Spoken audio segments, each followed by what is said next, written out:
going to give a little testimony of something that's happened recently in our lives that is definitely shows God's grace all around. So I'm going to go a little off script for a second.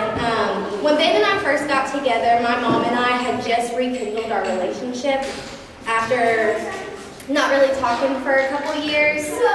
And then shortly after we got together, I ended up leaving my house, my home, for the last 18 years, and it had just gotten really bad between me and my parents. So when this happened, there was a huge argument, and things just got really bad between me and my parents. For the last several years, everything seemed to turn into an argument every time we had talked. I could feel God trying to pull us back together at times between moving back and forth from Pennsylvania to Texas. Every time we would go to Pennsylvania, everything would be great, everything would go good, and as soon as we would leave again, our relationship would just fall apart all over again. When Ben and I had a severe car accident while I was pregnant with Bryson, my parents actually ended up being there the next day to be with me. And I was again, a spot where it seemed like God was trying to pull us back together, trying to rekindle our relationship, but things just ended up turning badly again. It would just turn back to sadness and hatefulness, and honestly, it was a lot of grief. About a year ago is when I started planning our wedding, and I was under the impression that my parents weren't going to come. And then after months of going back and forth with all of our emotions, I had a helpful friend who reached out to my stepmom, which we don't like the word step, but she's my mom. And finally she agreed that they were going to come to the wedding, all of them.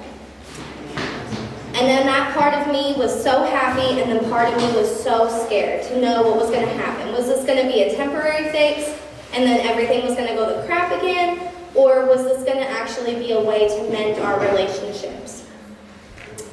Everything was obviously a little rocky at first, first seeing each other for a couple years and stuff like that.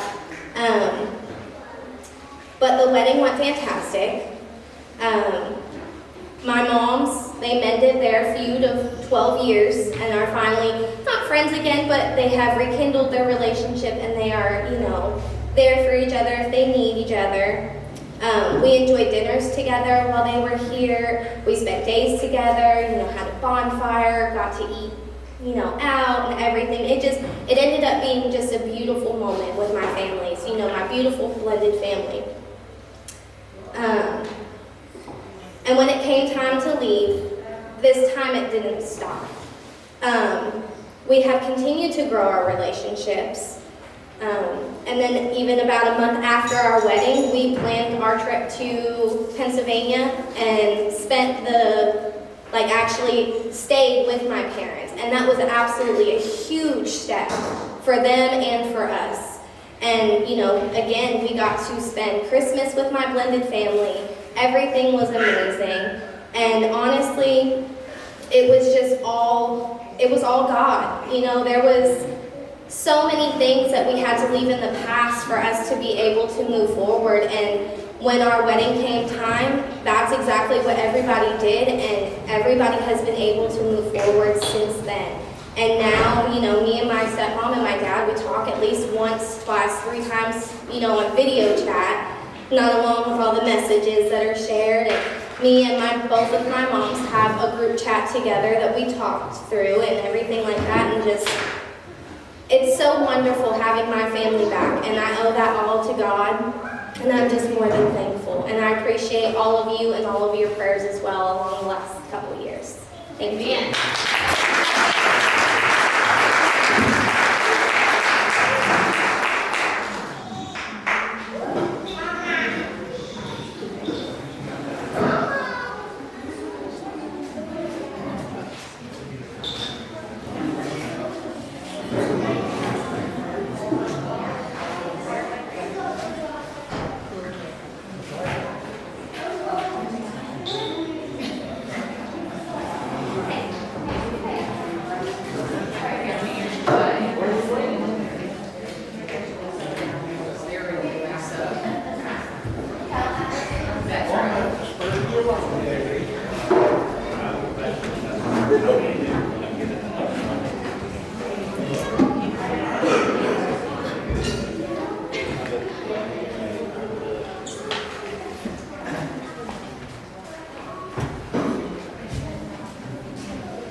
Get my harness on. Good morning, everyone. It's a beautiful morning this morning that the Lord has made. Amen.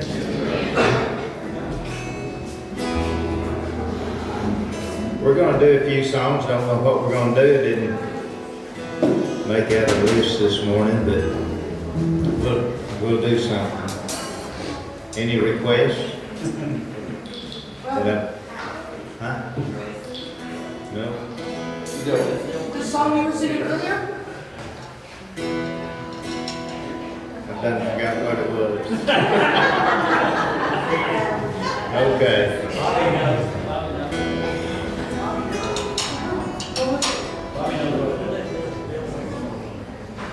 Del Way? Okay. Here's the song Del Way done. I can't remember. Yeah, me neither.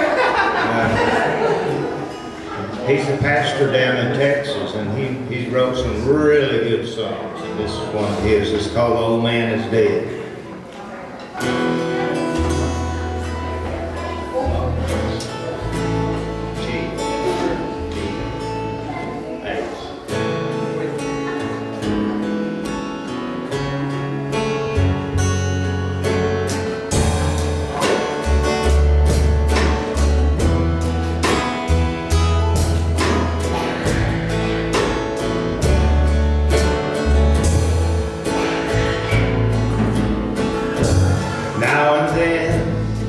An old friend of mine I haven't seen for some time will stop by to see me and ask me what's been on your mind. They wonder why I'm not drinking, still painting this old town red. And I tell them I'm serving Jesus now. That old man is dead.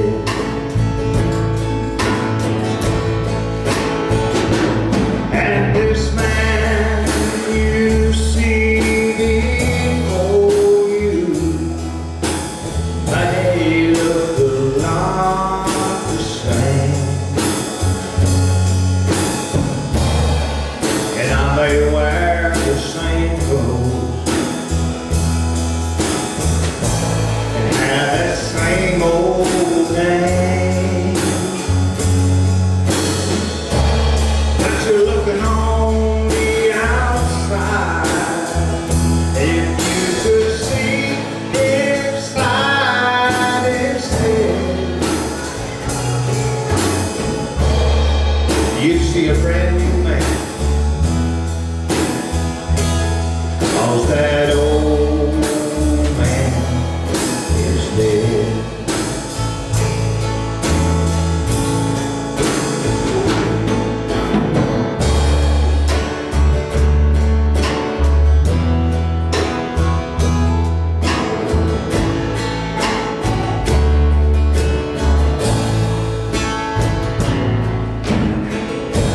You know I've lived such a wicked life,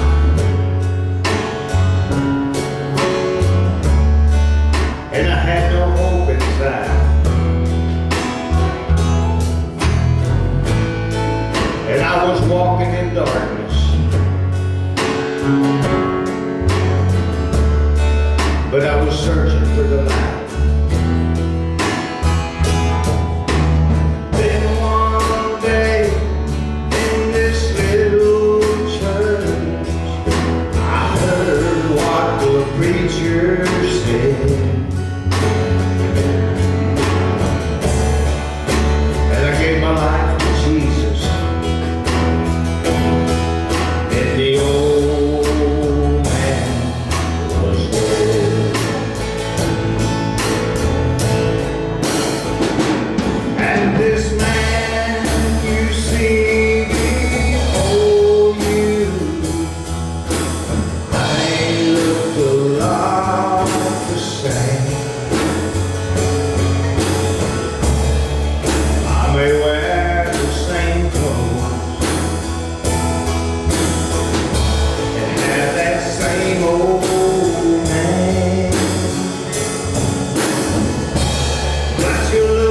on the outside, if you could see inside instead, you see a brand new man. All that old man is dead.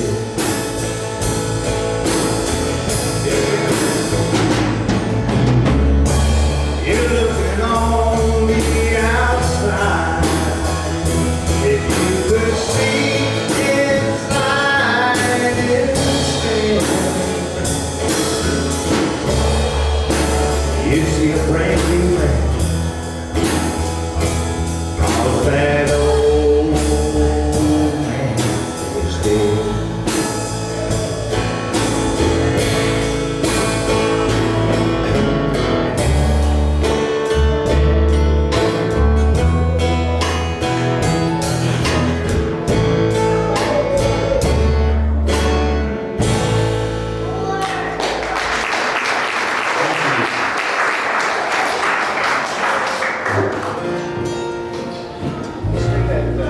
This is Elvis Presley. Well, he's the one that done it. I'm sure a lot of people done this song, but it's called Who Am I?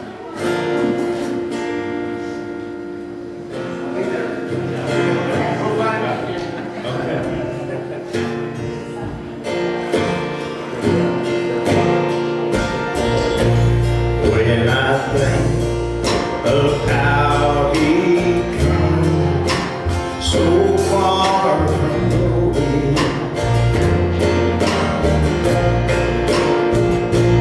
came to live among the lowly, such as I.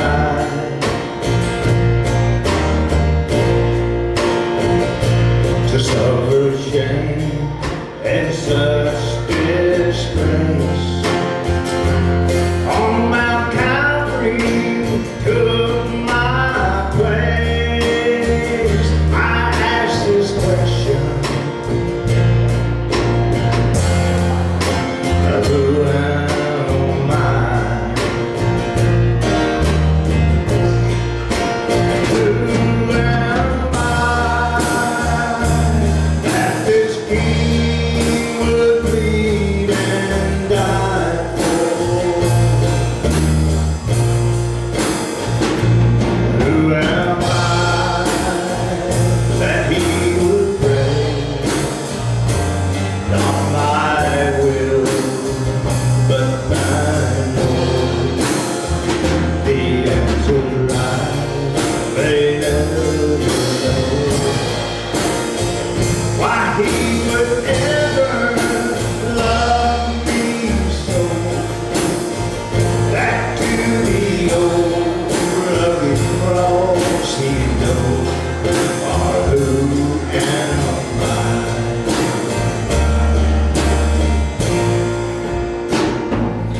Well, I'm reminded of these words, I'll leave you never. If you'll be true, I'll give you life forever.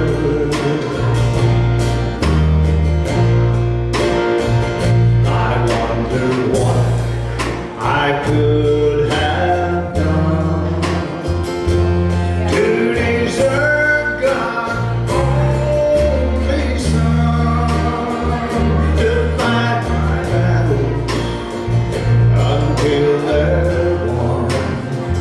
Or who am I?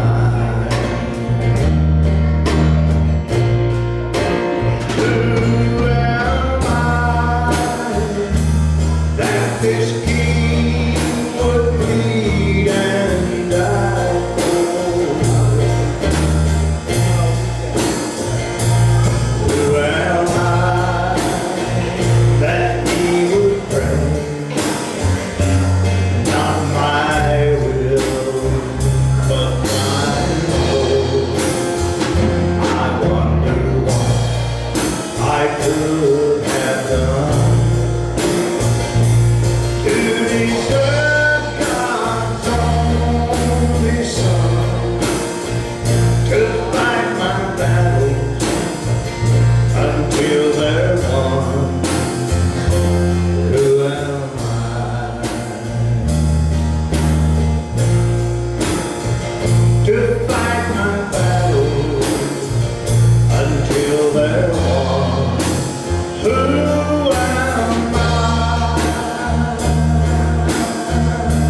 I put my all, that's not the right chord. Let's go down here. Here we go. I put my all on the altar when the Holy Spirit filled my soul. With love and joy and peace, how great thou art. Being born of the Spirit, the Lord has set me free. I crucified the flesh, His Spirit is living in me. When a broken sacrifice, holy and acceptable, I hold. Being turned from loves that warred against my soul. With goodness and mercy, the Lord has chastened me. 'Cause I crucified the flesh, His Spirit is living in me. A worldly thing I no longer desire.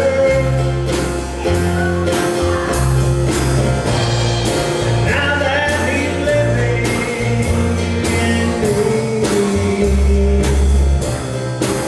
'cause His love keeps lifting me higher than I ever deserved to be. I put my all on the altar when the Holy Spirit filled my heart. With love and joy and peace, how great thou art. Put my all on the altar when the Holy Spirit filled my heart. With love and joy and peace, how great thou art.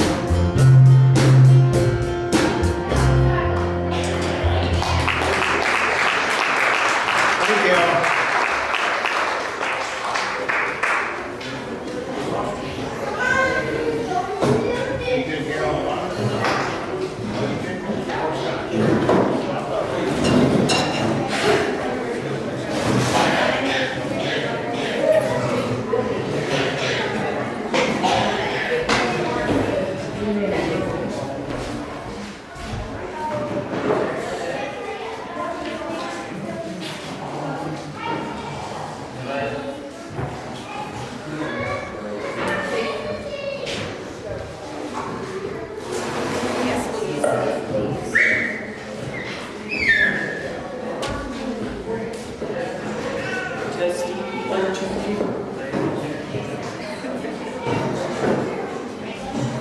Well, I was wondering how long part of today's service Kelly and I had, and then listening to TJ. Well, you got the long version of it, and when I mean the long version of it, Kelly mine's about a page and a half, and hers is about 10.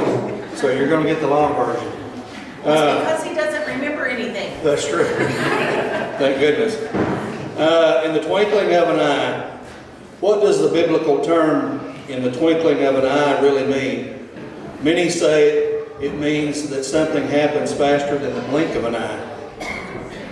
For certain, whatever it means, it's very fast.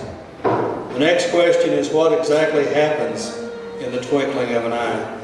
In 1 Corinthians 15:51 and 52, it says, "Behold, I tell you a mystery. You shall not all sleep, but we shall all be changed in a moment, in the twinkling of an eye, at the last trumpet. For the trumpet will sound, and the dead will be raised incorruptible, and we shall all be changed." Our life changes that occurred in the twinkling of an eye happened on November 15th, 2020, with my onset of COVID-19. And then on March the 19th, 2021, another life changes happened with Kelly's diagnosis of cancer. Both of the dreaded C diseases caught us totally off guard and unprepared for the journey ahead. Our testimonies begin and end with thank yous. First, thank you to our Lord and Savior Jesus Christ for his endless blessings, mercy, love, grace, and compassion. Next, thank you to God's Country Church, Brother T.J. Martin, and this church family for your continued prayers and generosity. Kelly and I are both products of prayer. I really believe that we wouldn't be here today if it wasn't without the power of prayer. Amen. Along the way, there were several things, and as Kelly said, I don't remember the first 30 days of the journey, but there was lots of things that happened in that time that Kelly calls them God things. Only things that could have happened without his blessings and without his power. And I'm going to let Kelly start at that point. Since he remembers nothing. You know, Tony doesn't even remember the emergency room the second time, you know, that we took him, or I took him. And, you know, on November 6th of 2020, his sister fell and she had COVID. And his nephew called and asked him to come over and help get her out of the floor. And of course he did. And in doing that, you know, everybody kind of went their own separate ways, and Tony stayed to take care of his mom while, you know, everybody else went to the hospital. And because the house, you know, everybody had COVID. His mom never showed any symptoms of COVID. And even at the hospital, they said she tested negative. I mean, it was really strange, you know. There she was, 90 years old, and the healthiest one in the house at the time, it seemed like it. But anyway, Tony was in that home for hours, and when he come home, he said, pack a bag. He said, you need to get out of here. He said, I'm pretty sure I'm going to get it. And, I mean, within 2 days, he had the symptoms. And Tuesday, he got a positive test. And so I went to another house and, you know, tried to stay close enough that I could kind of keep an eye on him. But he got so bad so fast that, you know, I had to be there. And we ended up going to the emergency room the first time, and they got his oxygen level back up and everything seemed to be okay. He was good for 24 hours and then it dropped again. And he's had sleep apnea, and so I was trying to get him to go back to the emergency room. He said, no. He said, I'm just going to lay here on the bed with my sleep apnea machine for a couple of hours. And he laid there, and his, I think his oxygen level may have been 91 when he laid down, and then 2 hours later it was 89. And so I said, no, we're going. And so we went, and they never could get it back up. And that was when the journey began. And it was amazing the things God did, you know, that we had that he had orchestrated all of this. And I'm in the parking lot waiting for somebody to come tell me something, and they come and they say, well, we're either going to send him to Fort Smith or we're going to send him to McAllister. It depends on who has a room. And, you know, I'm thinking, well, McAllister's closest, but Fort Smith's probably better. And anyway, they ended up sending him to McAllister, and there was no beds at Fort Smith, and they ended up opening a bed up at McAllister, and they sent him to McAllister, and this was like midnight when he leaves, which would have been, what day was that? The 14th. It was the 14th that he was admitted into the hospital. And had no idea, but my phone rings about 2:30 in the morning, and I pick it up, and it's the lead nurse, and she said, your husband is in room 367 we'll take care of him. He's doing okay. His oxygen level, we can't get his oxygen level back up, but we're doing everything we can. And I thanked him, hung up the phone, set it down on the table, and immediately it rings again. The same number. And I pick it up, and this voice on the other end says, Kelly, is this Kelly from Reach? And for those of you who don't know about Reach, Reach is a youth ministry. It's a missionary trip that is local that we have been doing for kids in Haskell and LaFleur and Latimer counties. And these kids would go on week-long mission trips, and adults would partner.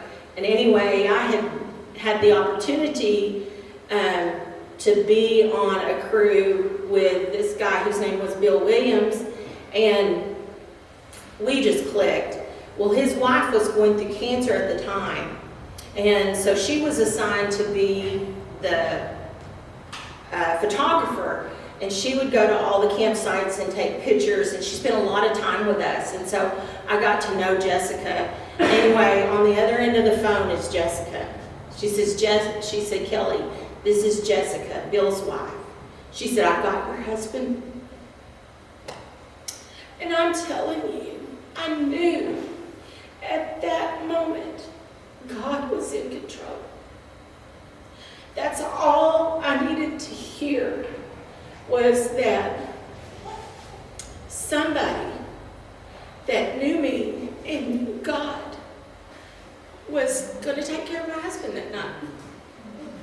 And I'm telling you, from then on, I knew God had this and that he was going to be okay.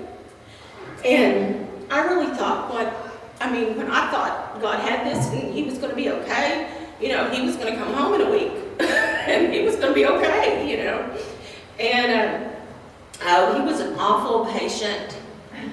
He was awful. I'm telling you, he was awful. You don't know. I didn't even know. But Heidi McAllister, another really good friend of ours, was there. And the only thing that Heidi did at that time at the McAllister Hospital was put in PICC lines, and she worked in patient services. And so anytime anybody needed a PICC line, Heidi went in to put these PICC lines in because she was so good. But anyway, she had found out Tony was in the hospital, and she was my eyes and ears, and anytime anything went wrong, she was there. And he just kept getting worse, and they put one of those thermovabs, vapor, whatever, who's ever a nurse, tell us what it is. But anyway, and that's another thing about me. I knew nothing about medical. Tony says that when it comes to nursing skills, I'm like an old cow, suck or die. So those are my nursing skills. And that's about as much terminology as I know too. And so anyway, Heidi begins to tell me that he will not keep his, he won't keep his mask on, he's getting irritated, blah, blah, blah, blah. And then the next thing I know, she calls and says they've had to call, what kind of team? Emergency response. Yeah, emergency response team. He threatened the male nurse. And she said the last time they saw him, he had his jeans on, walking down the hall. And so, anyway, it just came to a point where he was out of his head. He had gone without oxygen so long, he was out of his head. And they call me and say, we've had to put him on the ventilator. And that's when I knew that we were in it for the long haul. That God had a plan, and that if I needed to get on my knees, and I needed everybody I knew to be on nurse. And I'm telling you, everybody rallied to pray for him. It was the most amazing and humbling thing I've ever been through. Because there were people praying from everywhere. And I wasn't going to put it, really, I wasn't planning on putting it out on Facebook. And our neighbor, you have to know him. He is a long-haired 80s rocker. 80s rocker, wannabe rock star. I mean, he's just, you know. And he contacted me and he said, Kelly, he said, I've got lots of friends and they want to, you know, I want them praying for Tony. He says, is it okay if I tell them? And I said, sure. Well, he put it on Facebook and tagged me in it. And I went, oh, I didn't know that was how you were going to put it on. But it was, you know, God used him in a miraculous way because, you know, I think everybody needed to know, and I was kind of holding back. And God wanted this to be a witness for him. And so, you know, through Joe, things began to get on Facebook, and I just began to post things. I was just texting people. And it was so humbling to see what God would do through the power of prayer. And for us, I told everybody that I think that God got so tired of listening to prayers for Tony Johnson that he finally said, hey, if y'all will just shut up, I'll give him a second shot. And between Joe Luna and Leland Walker, I think they had a constant line to God in prayer. along with about 2,000, well, 2,000 or 3,000 other people. I mean, there were so many people praying for him. But one day, Heidi called me, and she said, do you want to see him? And I said, what do you mean, do I want to see him? She said, do you want to come see Tony? And I said, well, is he going to know I'm there? And she said, no, you can see him through the glass. I said, why would I want to do that, Heidi? I said, I don't want to see him, on that ventilator all sprawled out there, not knowing me or me not getting to touch him or anything. And she said, well, I was just calling to see if you might want to see him. And that's all she said. She hung up. And that night, Tony's nephew, we call him brother. So when I refer to brother, it's his nephew, Kyle. And brother came, and I don't know what he had under the coat, but all he had on was this coat, and that came down to his knees, and a pair of boots. And he said, we got to go. I said, what? And he said, if you don't go to McAllister tonight, if you don't talk to him, he's going to die. He said, get in the truck. He said, I don't care if I have to drive through. You have got to talk to him tonight. And I said, well, brother, I've got a good relationship with all the nurses, and by then I did. Heidi had made sure of that. And I said, I'll go call the nurse and see if there's some way that we can either FaceTime or talk to him on his cell phone. And he said, okay. And so I went in, and sure enough, I had already talked to one of the nurses that day, the same nurse, and she said, I need to talk to him. I said, it's just vital that I talk to him tonight. And so she went, and I told her that he had his phone there. She went and got it. It wasn't charged. She had to charge it. She charged it for me. And she said, I'll call you and you can talk to him. And within 30 or 40 minutes, she calls me. And she put the phone up to his ear. And I began to talk to him. And I just begged him. I said, Tom, you've got to hang on. We love you. There's so many people praying for you. Please, please, don't give up. Don't give up. Hang in there, because we want you to come home. And I don't know how many times I told him that, but she said as soon as I started telling him to hang on and not to give up, his mouth began to move. And she, of course he was on the ventilator and you couldn't hear a word he said, but she said, he's responding to you. She said, he knows it's you. And so, and his fever had gotten up to 105, even over 105. And Heidi told me, months later, that after I turned her down, that I wasn't going to come and see him, She went to her truck and just bawled because she didn't think it was going to make it through the night. And that was the other God thing, you know, that he did, was using brother to come, because I wouldn't have moved. I would not have called, I would have not have done what God needed me to do that night if brother hadn't come and said, you got to do it. And so I'm just so grateful for the people that God put in, you know, in front of me and in back of me to push me when I needed to be pushed. But it was really through the communication of all those people that were praying for Tony that really made me understand how big a deal, you know, that God was going to do, because he was going to bring him through it. And I was convinced of that after that night with brother. And but I knew that it was going to be a journey and it was going to take a while. And the next day, his fever went down, actually got down to like 99.8 the very next day. I mean, they even had him packed in ice. He had a horrible bed sore when he came out of the hospital. They couldn't even grade it. It was so bad. And, you know, people were pretty angry over it, but they had him packed in ice. They had cooling blankets on him. I mean, they were doing everything that they possibly could to keep him alive.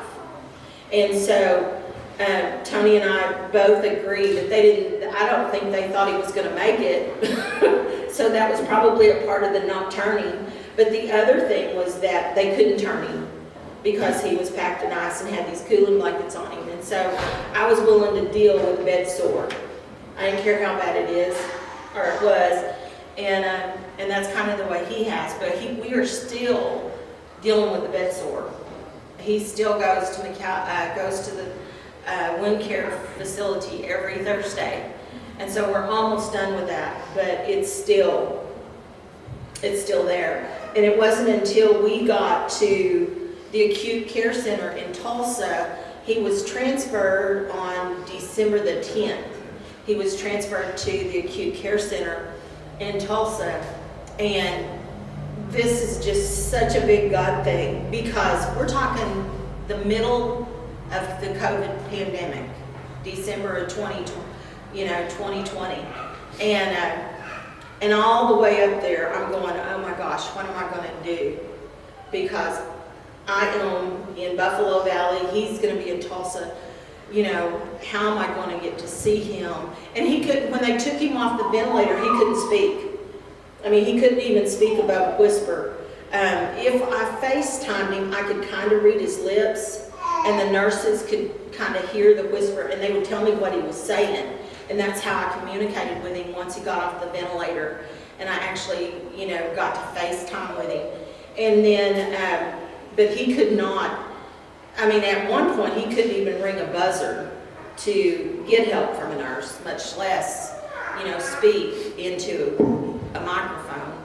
And so when I got to the acute care center, they told me what room he was in, and I saw all these numbers on these windows, and I went, oh my gosh, all they do is allow window visits. I mean, I was just panic-stricken by what I was going to do. And there was a nurse in there with him with a chart, and she was checking him in, and she looked at me and she pointed and she said, I'll be right there.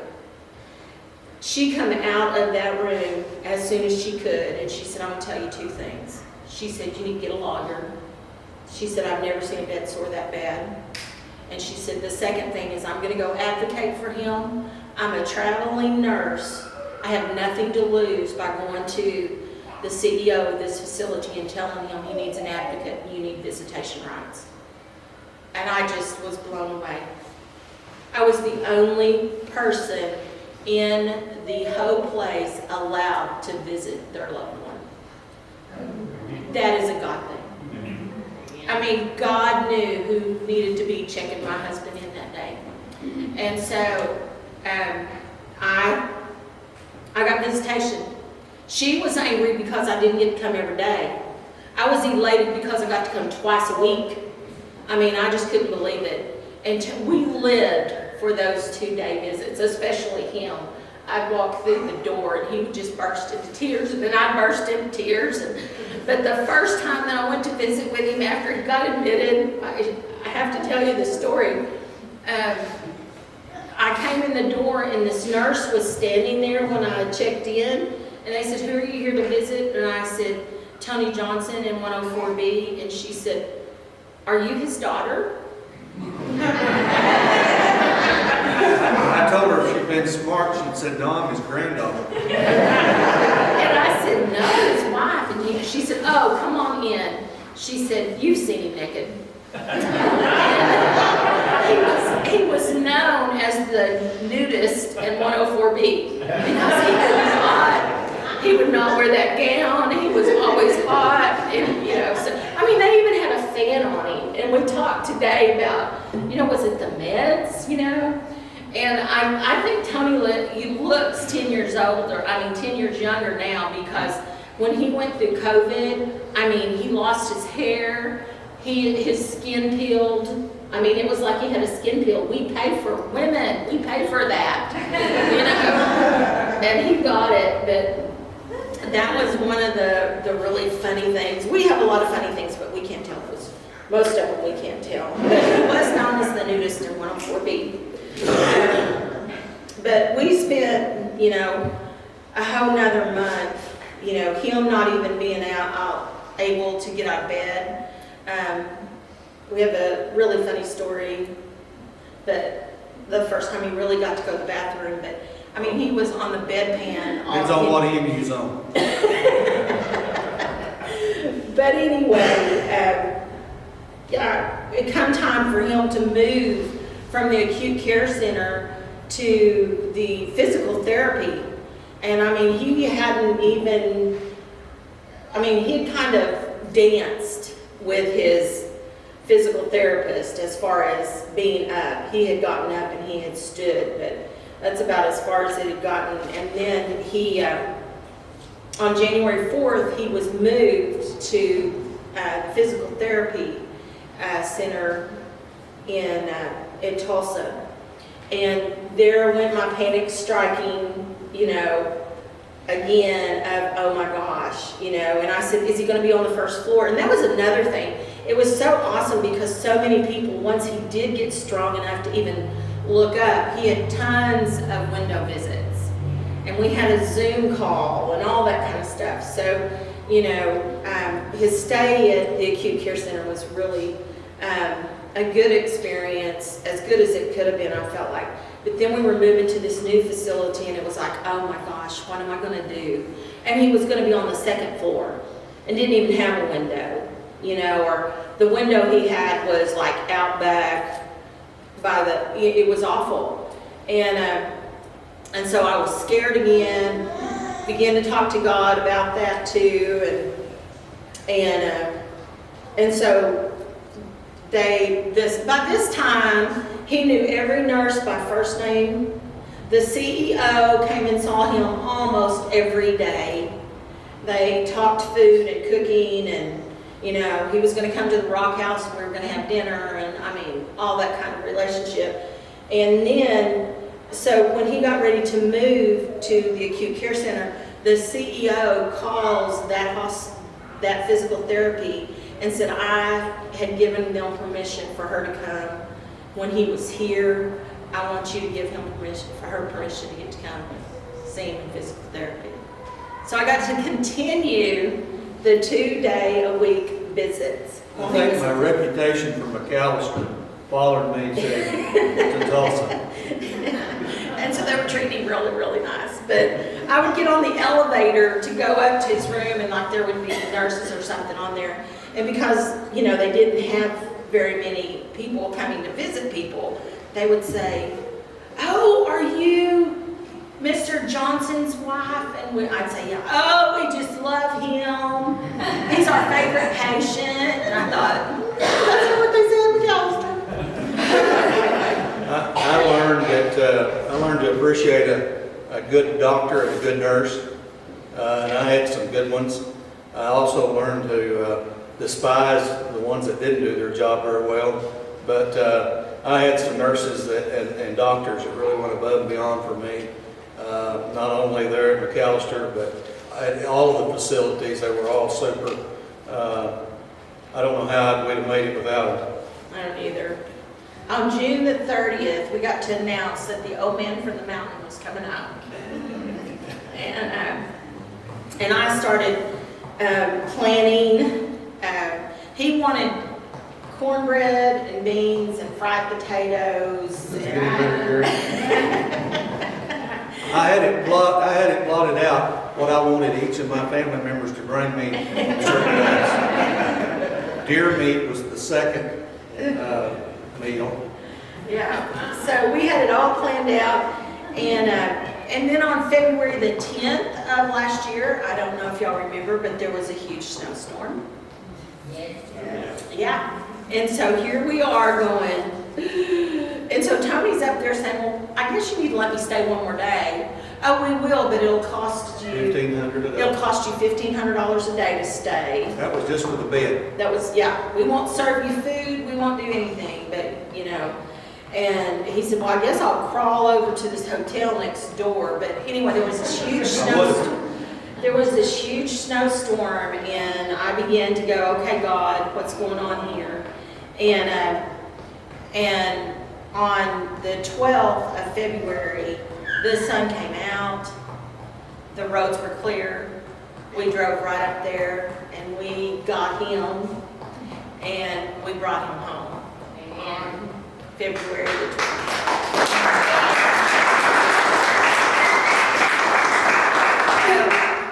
And it was a miraculous day.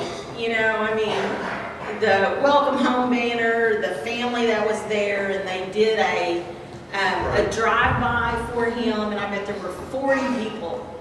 40 vehicles that came through, and I was recording every one of them. I was so excited and got to the bottom of it, and I had forgot to push record. I think that was the first and only parade ever at Buffalo Wild.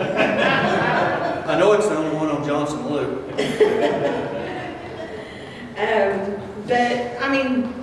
The one thing that I forgot to, the one God thing that I forgot to tell y'all was, while he was in the acute care center, he spiked a fever, and it had gotten up pretty high, and we were just really, scared about what it was, and they were thinking, oh, we may have a bone infection because of the wound and how deep that wound had gotten, and I'm going home from Tulsa, and I'm praying, Lord, please don't let this happen.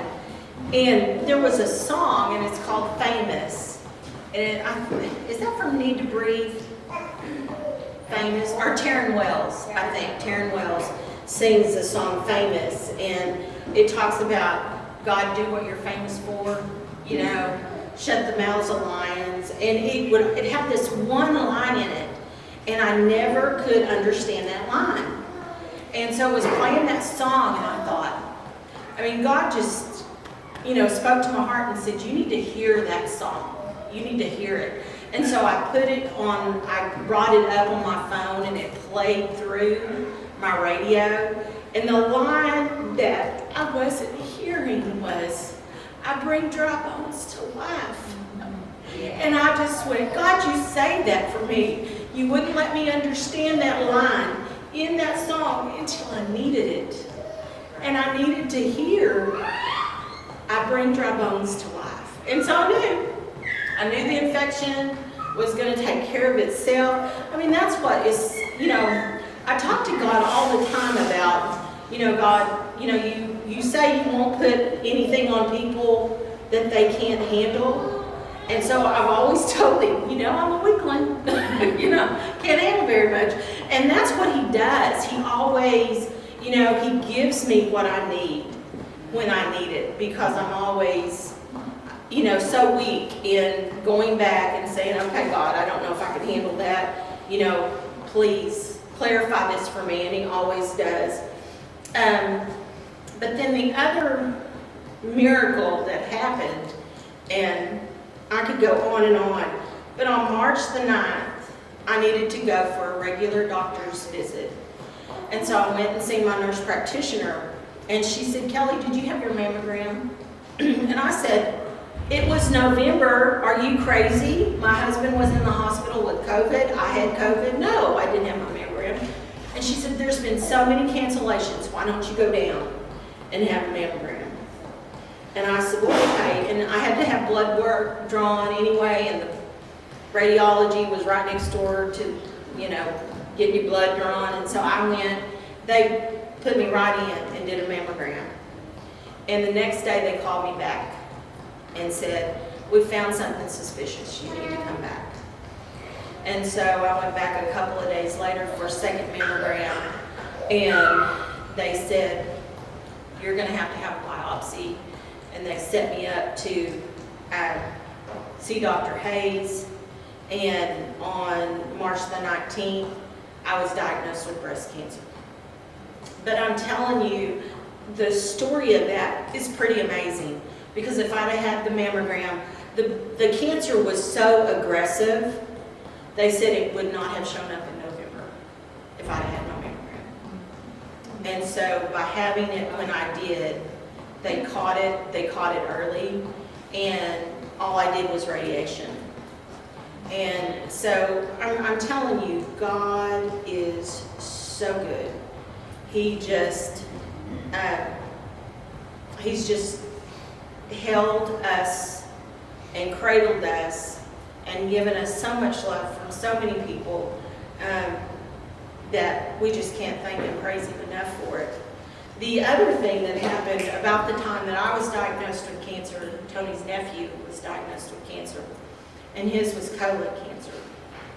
And he had to go in the hospital and have the tumor removed, but it had penetrated his stomach wall.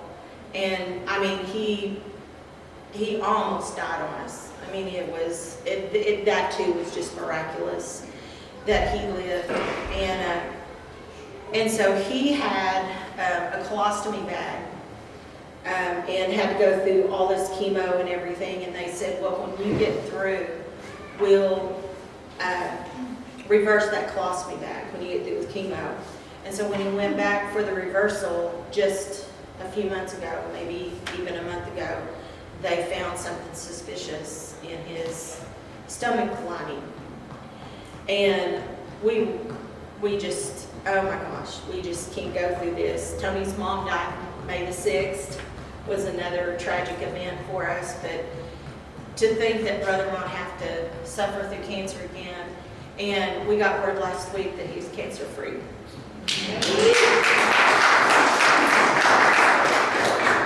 Anyway, God is just good, full of amazing grace.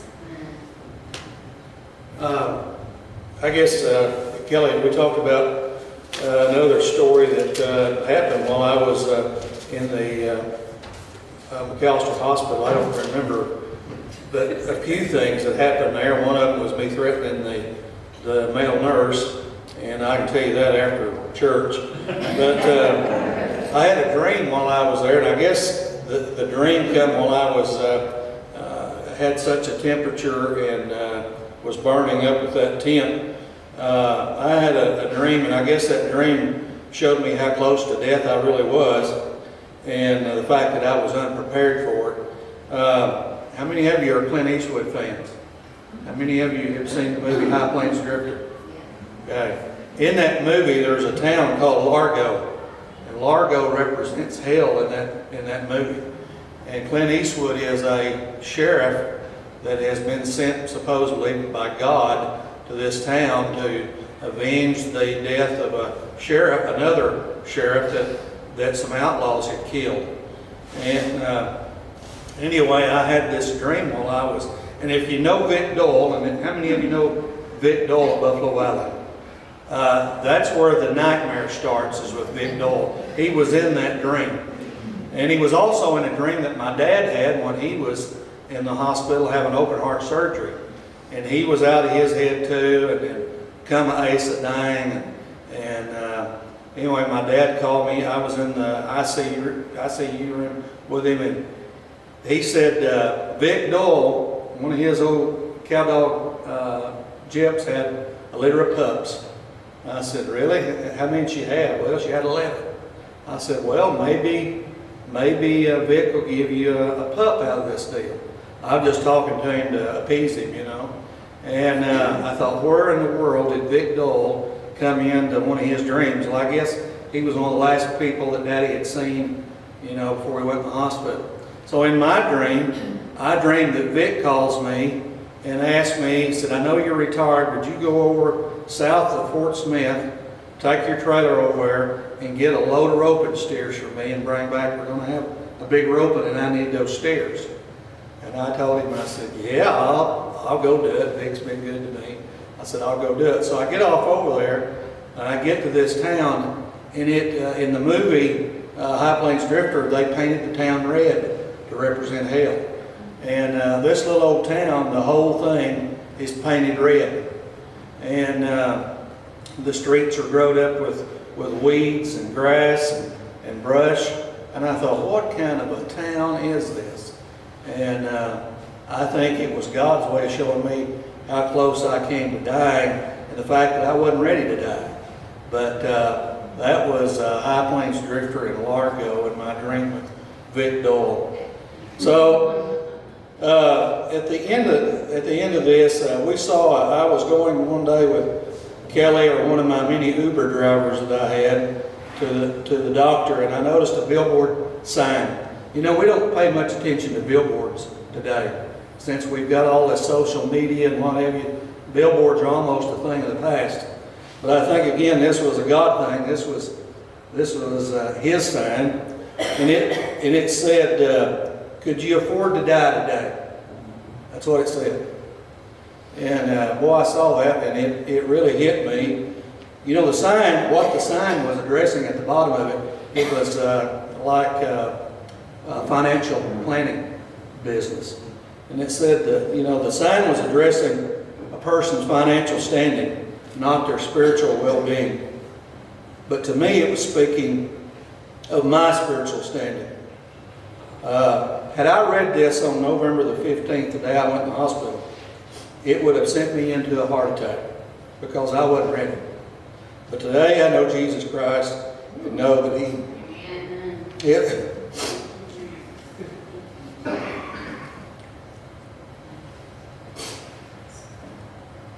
I know that He's in control, and He is my Lord and Savior. Amen. And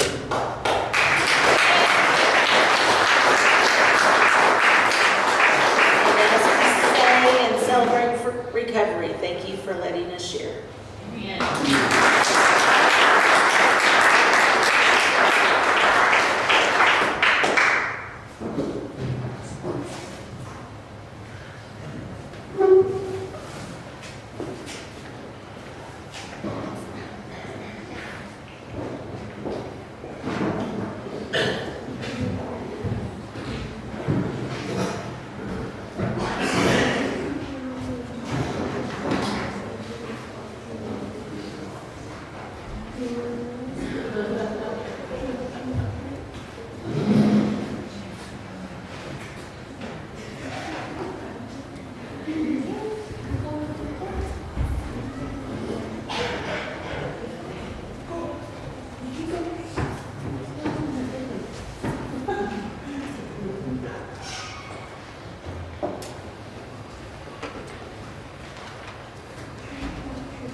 Thank you, Tony. Thank you very much for that. It was good. Reminded me of an old song that, while y'all were telling us, Chris Christopherson wrote a song. It's called "Why Me, Lord?" You know, and that question always comes up to me whenever God blesses me or my family or blesses like y'all. Travis, we've got a technical difficulty. My battery may be going dead. I guess guess it did go dead. But Bobby couldn't hear my guitar, so anyway. Let's try an A.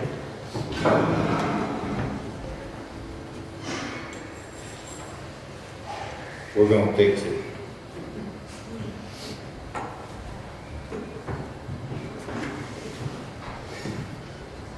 Did you hear that? Hear that now? All right.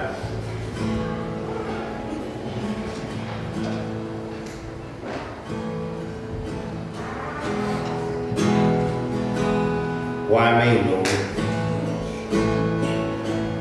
What have I ever done to deserve even one of the pleasures I've known? Tell me, Lord, what did I ever do that was worth loving you and the kindness you've shown? Lord, help me, Jesus, I'm wasted. So help me, Jesus, I know what I am. And now that I know that I needed you, so help me, Jesus, my soul's in your hands.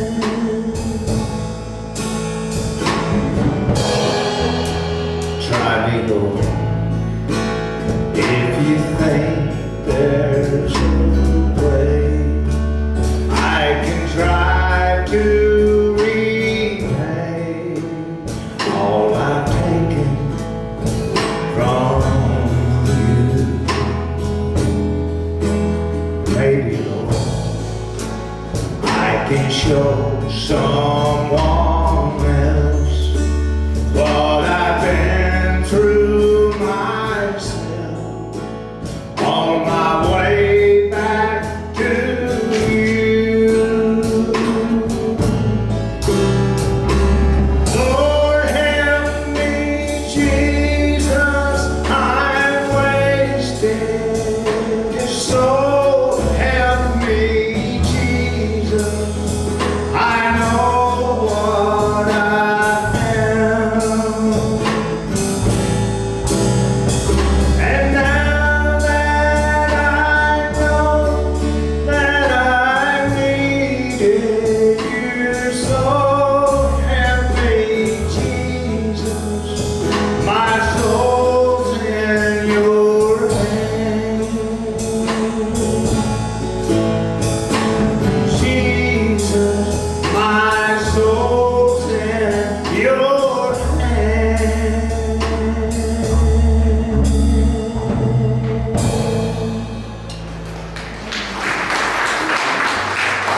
Thank you. Right, I thought we'd have a close prayer to the family. Father, we just want to thank you for this time that we spent together here today. We thank you, God, that Tony's alive, that we can hear this story. Most of all, God, we thank you for Kelly's faith, and now that Tony has found you, Lord. And this is profession of faith, Lord. We just praise you for that. We love you, and we just thank you for all the miracles that we've got to see happen in this family. Pray that you would go with us this week so that we might be an influence for the kingdom. Amen.